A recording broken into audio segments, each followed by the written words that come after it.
On. We're on? We're on. Hello, friends. Welcome to another episode of Strength Coach After Hours. I'm Mike. That's Matt. And that's Evan. Frick it, we'll do it live. We're doing it live. And today's a great Monday. And we're going to answer a couple questions. The first one, let me pull up my messages, pal. Could you cover accessory work while in a peaking cycle? Like what's necessary in terms of volume, RPE, and frequency? Evan, you want to take this one? Start it off? Yeah, sure. I mean, it's kind of broad, but I don't know about you guys. I generally give like anywhere between 2 to 4 accessory movements per training day, depending on the person.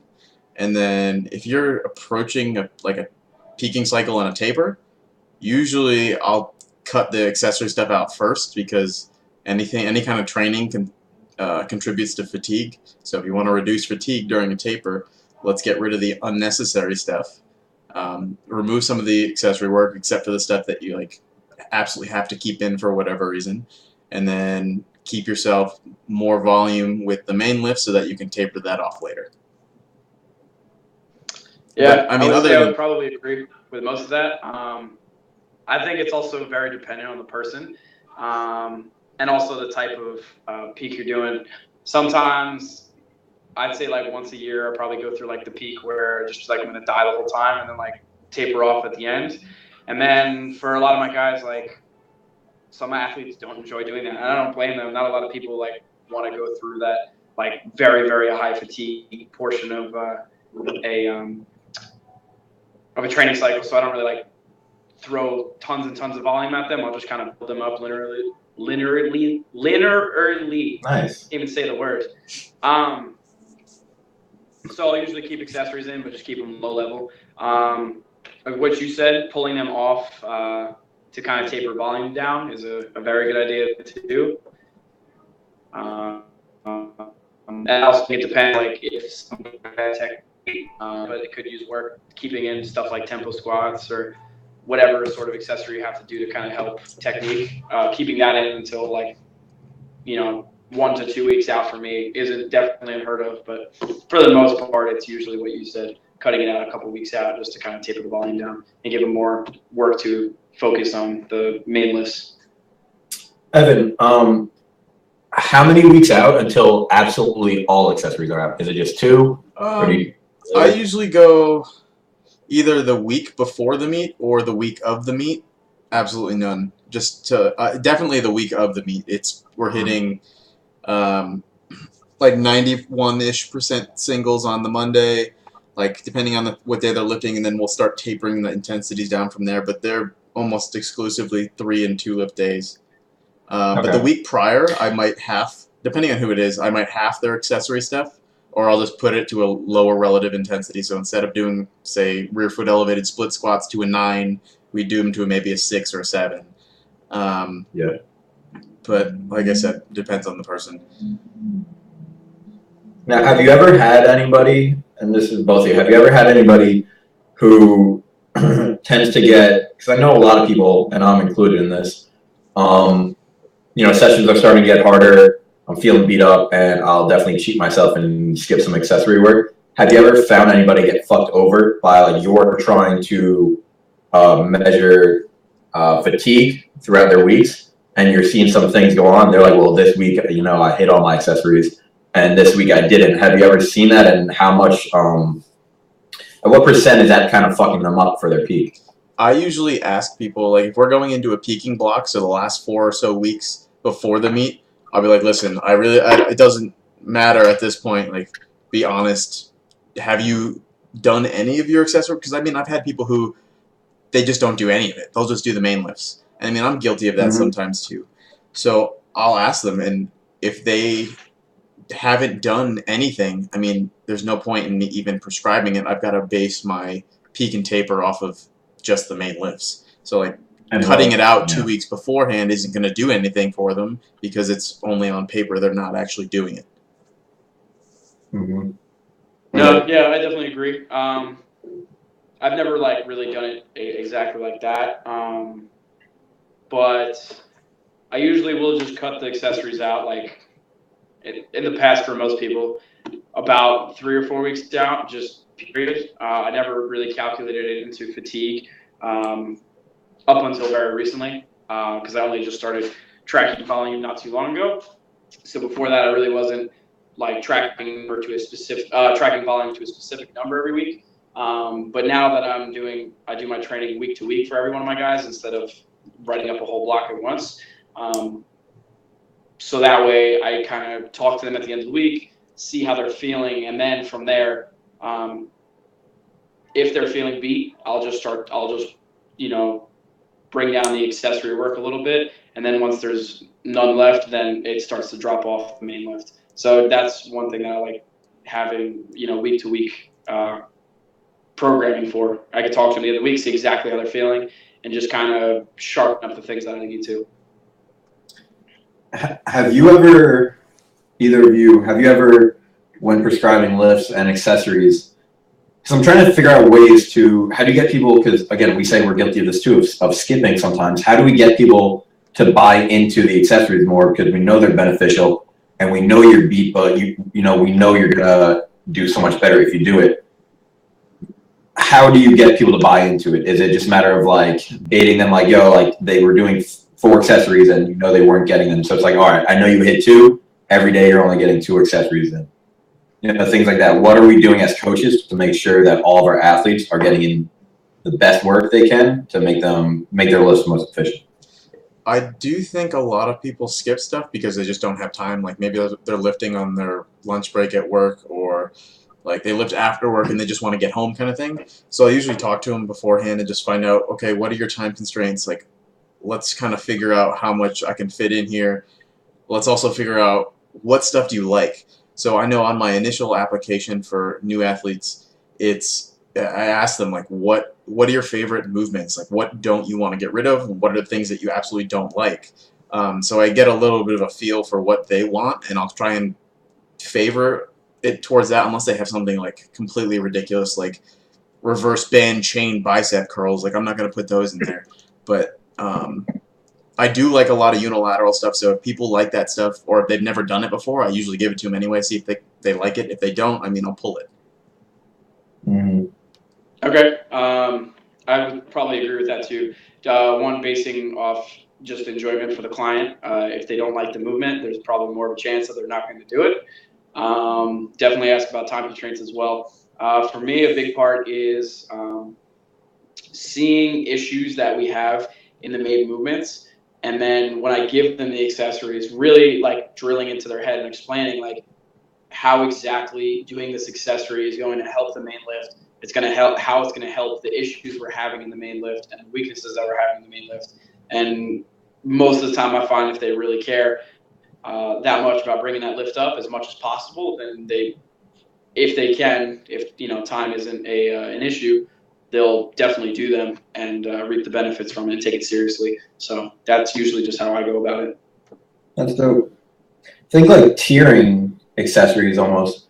Like who was it that put out that it was like a circle. It was like just a De Novo. Yeah, and it was like here, not a graph, but an image of just specificity to kind of get a good tiering your accessories at like that, and just saying like, all right, if you're gonna skip, man, like at least get this one in, and then if you got fuel in the tank all day, fuck it.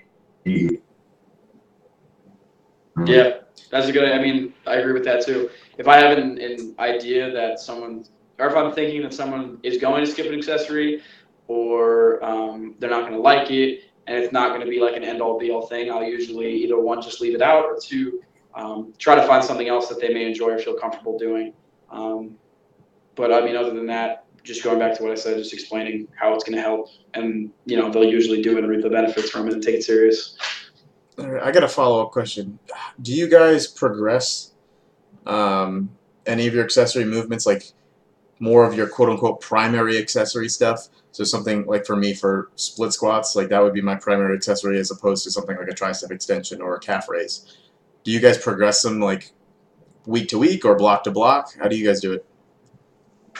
For me, I would say that I usually will drop raise the intensity, drop the reps as we go through a couple blocks until we get to like last peaking portion. Then I kind of want to put most of the emphasis on the main lifts. But if I think it's definitely something that's going to be helping out their lifts a lot, I'll kind of push the intensity up along with the other lifts. Now I'm not sure how deep you're diving into really thinking of main accessory movements. Like, are you thinking of anything like a tempo squat or a front squat too, or? Oh no, I'm talking like for me, I'll do so. Let's say we're squatting and benching on day one. I'll usually give them like a unilateral version of one of those lifts. So if I went split squat in block one, if it's somebody who's never done it before, we'll start off just like from the floor, regular split squat. Just learn to control the movement kind of thing. Okay. If it's somebody who has been used to it, I'll usually go front foot elevated so they get a little more depth. It's a little more similar to like a competition depth squat. And then from block to block, I'll go front foot elevated to maybe rear foot elevated, and then front foot and rear foot elevated just to get that full range of motion. And I use them just to like really drill positioning, like pelvic position, like bracing, stuff that transfers over to a back squat a little bit better, but doesn't necessarily have all the like high intensity demands of like an 80% for 5 or something like that on a regular squat. Okay, that's what you meant. All right, cool. Yeah. When it comes to stuff like that, I definitely do try to progress them as much as possible. Say, if it's a new athlete, has their movement patterns get a little off. Like, say, if we're talking about hinging, I'll have them just start doing basic hip hinge to the wall, like putting their butt to the wall, just kind of learning to feel the tension and build the tension in their hamstrings. Next block, I'll kind of progress them up to an RDL. Do that for a couple blocks just because they can keep putting weight on for that and keep building that up and feeling better with it.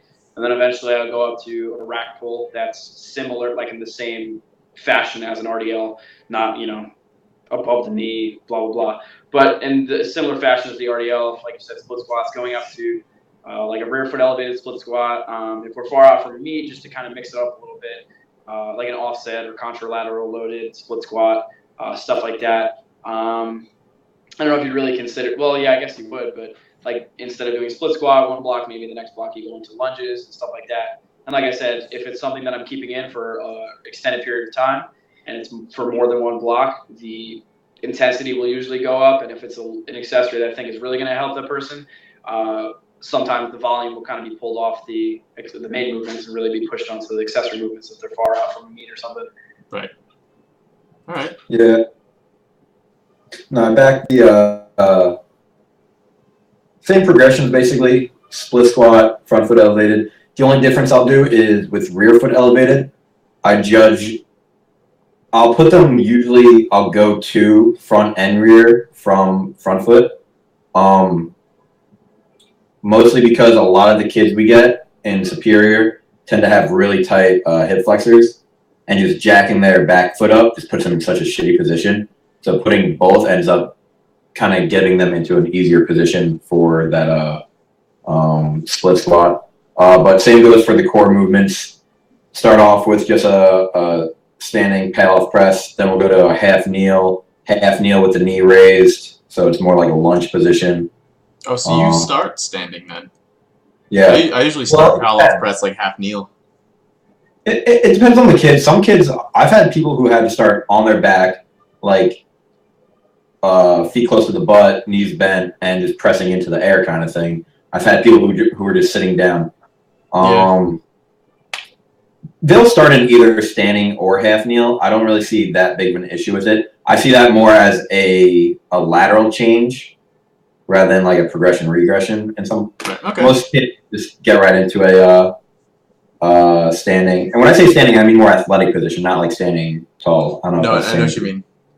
All right, cool. Yeah, and then full kneel, whatever. And same goes for the other movements. I'll usually start them for a single leg RDL, just reaching to a wall, kicking back, getting into the position, and then learning to drive with their hip on one leg to stand back up.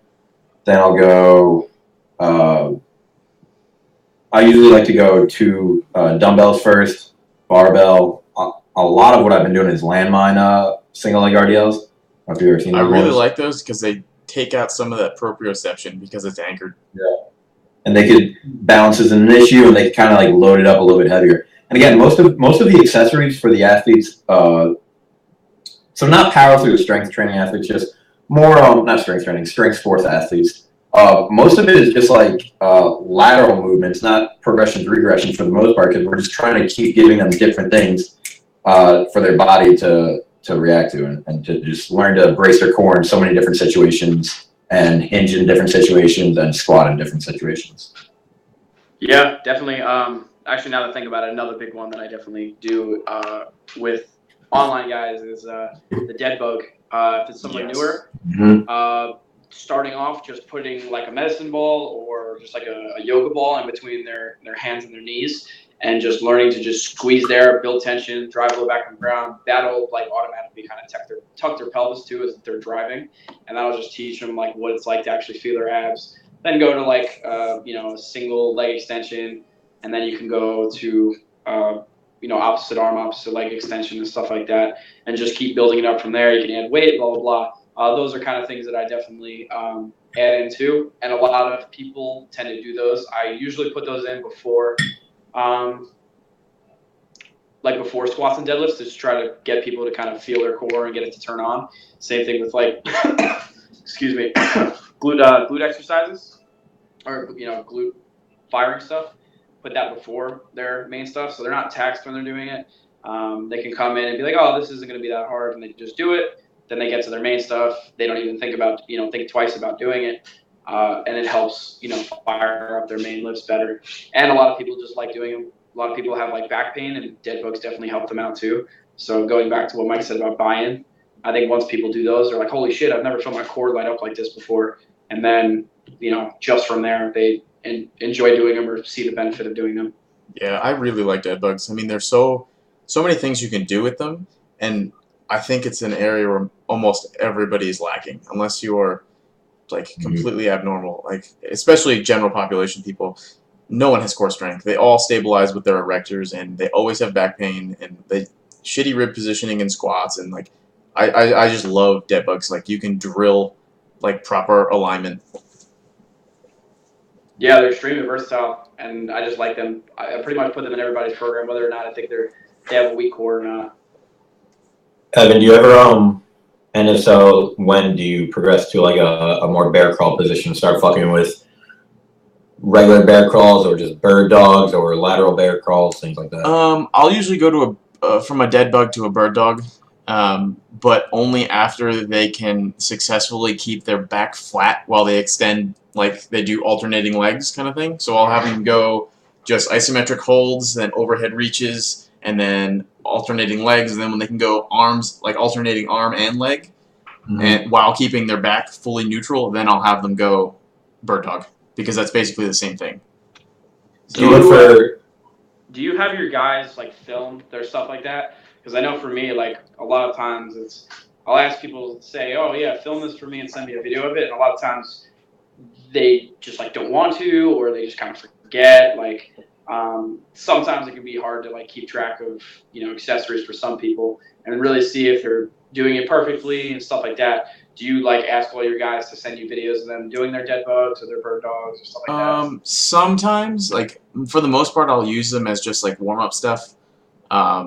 Like dead bug, like band resisted dead bugs, I'll have those in for time for people's like their warm up and their core activation drills.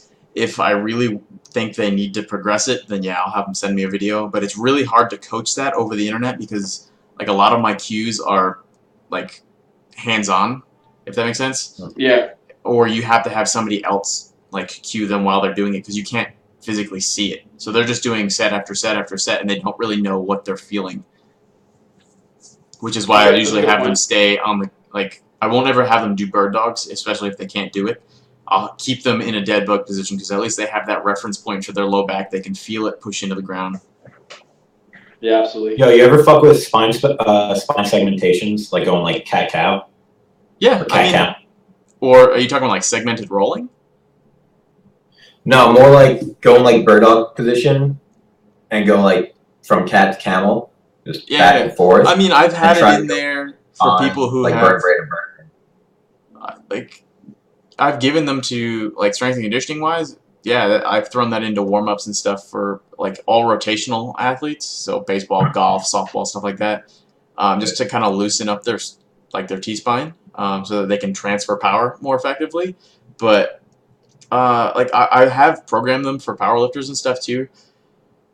It's another one of those things like I have to be able to see you do it, and it's really hard, like Matt said, to get people to be consistently filming it, because I mean they can do it all they want, and if they're only doing it through their cervical and thoracic spine, you're not getting any lumbar out of it. Then I mean, is it really doing much for you? I use those to build like a good base for like the online guys. Just have them do that and be like, okay, film it. Do you feel your core light up when you go to round your back? Because I don't want you just rounding it for the sake of rounding it. I want you kind of pushing your core in. And once they start getting that, then I go on to like, all right, try a bear crawl. Go back into that like slightly rounded position. Now bear crawl, and then they're just fucking like dead after that. So I don't know. I just always use that one as like a point of reference and like just hammer it. Like you can just do it like at the end of a workout just to see if they feel it. You know? Right. That's a good If idea. they don't. I think that goes back to again to like enjoyment too. You gotta kind of know who's gonna like doing that and who's gonna absolutely hate doing You're that. gonna get kids who are just like, "What the fuck is this?" I mean, This if is you've stupid. got people who are training in a commercial gym, they're probably not going to want to do it because they're going to look super awkward crawling around on their hands and knees. Yeah. We have somebody doing it, like one of our athletes. Usually they train at Superior, right? But every now and then, like a couple of the kids, they're like, "Can I just take a picture of my program and I'm gonna go do it at my gym?" And this kid was like, "Somebody thought I was looking for a fucking contact the other day because he was doing bear crawls." That's awesome. I was like, "That makes sense, man. That makes a lot of sense." Do we have All anything right. else to dive into? Yeah. No. No. Is this it? Yeah, let's wrap it up. That was Yeah, pretty been solid. What was that 20 Been an minutes? hour and a half, man. What? Been an hour and a half. You're drunk. All right, wrapping this one up. See All right. you guys Thanks for next watching. week.